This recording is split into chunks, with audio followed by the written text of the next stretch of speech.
Today, on A Word on Westerns, we are going to be honoring women of the West.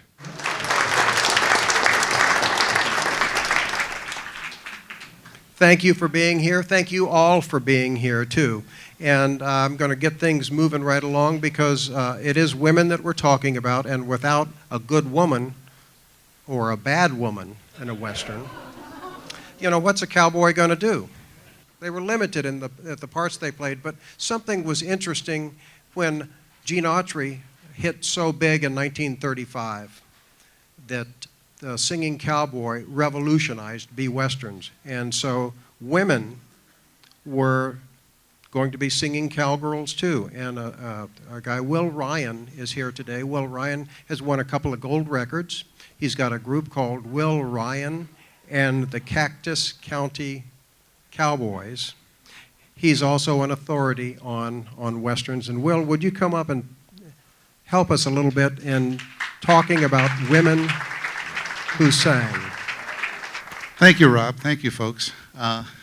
Nothing like a setup like that. He's an authority on Westerns. And I'm looking at this crowd here. I'm feeling like mud. When you think of singing cowgirls in the movies, there's probably one name that you think of before all others. Someone who was born, in the West, who epitomizes the West, who carried that through from movies into television and everything else in her career. And of course, I'm speaking of the great singer, Marlena Dietrich.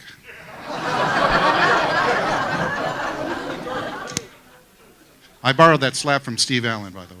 Marlena Dietrich did, of course, sing in some Westerns with Jimmy Stewart. She was in The Spoilers with somebody, Marion Morrison, I think was his name. Changed it later. But maybe you think of Dale. I brought some graphics along, which will be, they'll shoot these in close-up later, I guess. But Dale Evans, of course. And there's Dale in a song that I guess she did with Foy Willing, or they performed it actually. But I like this. This is a more glamorous shot of Dale in another song. That's the hubba hubba shot, there. One of the people that should ring a bell with most of you is Dorothy Paige. Right, yeah, she did, exactly. She was known as the singing cowgirl, and she did 3 Westerns for Grand National.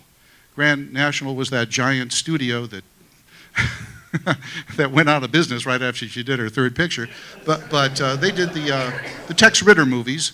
So as you know, if you got on a horse and you slipped, then that remained in the final shot. But she was brave, and she was a terrific singer. She was a star on radio back in the early 30s, made the cover of Radio Guide magazine, and then she did some sophisticated musicals a few years earlier, all of which actually took place in Manhattan if they weren't actually shot there. But she did 3 singing Westerns, and they're fine, and she's great.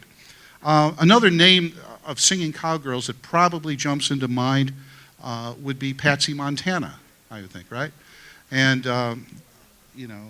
she had a terrific career, lived a good long time, sang the whole time, and she did one picture with Gene Autry, too. Speaking of whom, Gene had a number of wonderful leading ladies, and one that I'm just going to make reference to right now is his co-star in Down Mexico Way. It's the first time he co-starred with this young woman whose parents were in Westerns. I don't know if you know this. Were in Westerns with some guy named G.M. Anderson, or Max Aronson, Bronco Billy, so they both her parents were in films with Bronco Billy. It's Faye McKenzie. And Faye went on to co-star with Gene in about 6 or 7 other pictures. I mean, they were a great team, and they were wonderful.